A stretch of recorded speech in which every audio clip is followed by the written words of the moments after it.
When we initially started to think about making this record, in our minds we wanted to try something new. What we were kind of preparing ourselves for was to try and redevelop the sound of the band from every aspect, which was kind of a scary thought. We were looking back at the things that we had done in the past, you know, Hybrid Theory through Meteora, and I think we just figured that we had exhausted that sound. It was easy for us to replicate, it was easy for other bands to replicate, and we just needed to move on. We didn't want to lose anything that people might enjoy about the band, but we also didn't want to, you know, make a trilogy. We didn't want to make another album that sounded, you know, like what people would expect.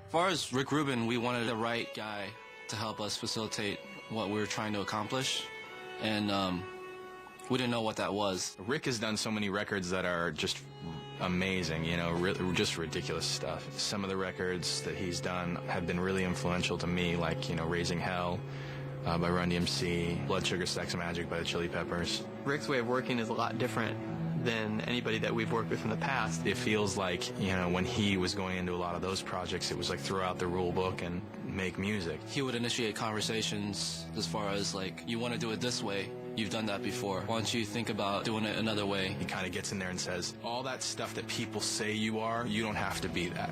And if that's in your head, if you think you have to be that, then that's not true either. He said, I want you guys just to forget what the Linkin Park sound sounds like, and just go and just write music and write whatever you like. Just write it. And that's what we did. We just started writing ideas, not thinking about what it should sound like, just writing whatever came to our minds. When we first met with Rick, he asked us how our process worked, and after we described it, he said, I don't know if you know this, but you don't make records like most rock bands. You make records like a rap production team. That contributes to your sound. You make a track, and then you put vocals on the track. The reason the song sounded the way they did is because our approach was different.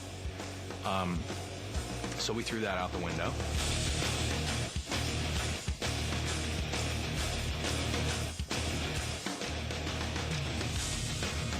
Originally we'd work in spots like this. All the guys would kind of go to each other's home studios and just work on ideas that they'd been working on individually. We get everything that we've done from the studio and update them on our own hard drives. We can bring them back home and then work on your own. When we started working on this album, we made sure not to use any of the conventional methods that we've picked up along the way. Rick dubbed all of our earliest ideas seeds. On the other records, Brad and I would go to my house and start a whole bunch of seeds, and then we'd bring them to the guys when we thought they were ready, and we'd narrow those down. On this process, right off the bat, I said, why don't we do 6 different hard drives, 6 Pro Tools rigs, and everybody starts their own seeds, and we'll come in once a week and play them for everybody. You know, we'd bring in a seed, rather than it being developed to a certain degree before anybody heard it, we heard it right away. It was more like everyone kind of had sketchbooks, you know?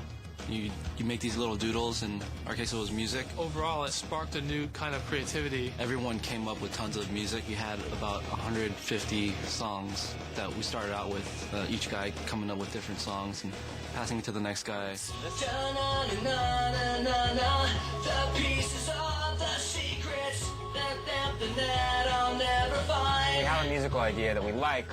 The goal has been to get vocals on it right away, and because it would take too long to actually write words that make sense, the first thing that Mike or Chester will do is just go in the vocal booth and spontaneously sing using gibberish. We learned the discipline to just take the initial musical idea and put the vocals on it, and you can tell right away whether it's worth developing. So already you can tell that this version now is in the range that we wanted to sing it in. The words were wrong, but it was the right melody and rhythm.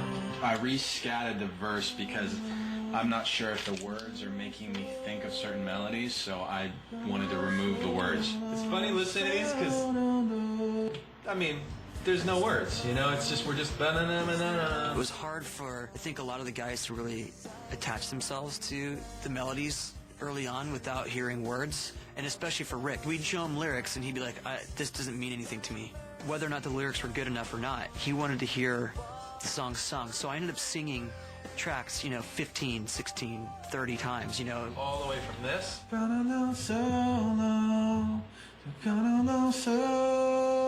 To. I dreamed I was missing. You were so scared that no one would listen. And that's how we do it. This is the pre-seeds folder. These are the rough song ideas that still need musical work, which at this point probably won't be happening. But some of the greatest merit to these songs are their titles. Some of my favorites include Electric Uvula, Hemophiliac, Chunky Monkey, one of my favorites, Resident Turd Face, and I think probably one of the most witty titles that Chester came up with. Clever name. When we crossed the 100 seed mark, I think everybody looked around and went, I can't believe that we've made this much stuff in this amount of time. Just to give you a sense of how much like raw material there is, I'm the least creative one in the group, so I would title them Song A, then Song B. I did Song A through Z, and the only one that actually made it like to the next step was Song Q, so that might also be a reflection of just how bad the stuff I brought in was. There was definitely a learning curve. We had a few great songs off the bat, and then we had a lot of crap. There's definitely a lot of bad stuff, Like when I say 150 songs, the majority of it's crap. but yeah, you'll never get to hear any of that.